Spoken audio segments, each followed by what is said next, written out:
Hi guys! Andito kami ngayon. Kasama ko itong baby boss. Magsa-site visit kami dito sa area ng dito sa Greenyo. Sa harap po ng Farm Resort, RN Farm Resort. So nakikita niyo ang ganda po ng area natin. Ito. Ito po, 40k per 100 square meter. Ngayon, medyo parang matubig siya kasi umuulan po kasi lagi. So ito, mag-invest po kayo 500 square meter per 40k per 500 square meter.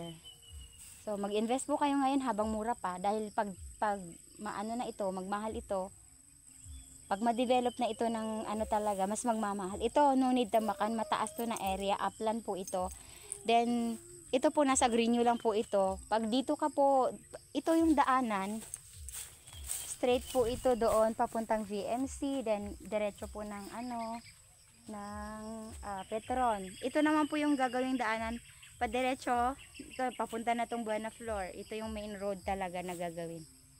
So mag-invest kayo habang mura pa. Tingnan mo si baby boss, so mag-invest yan siya.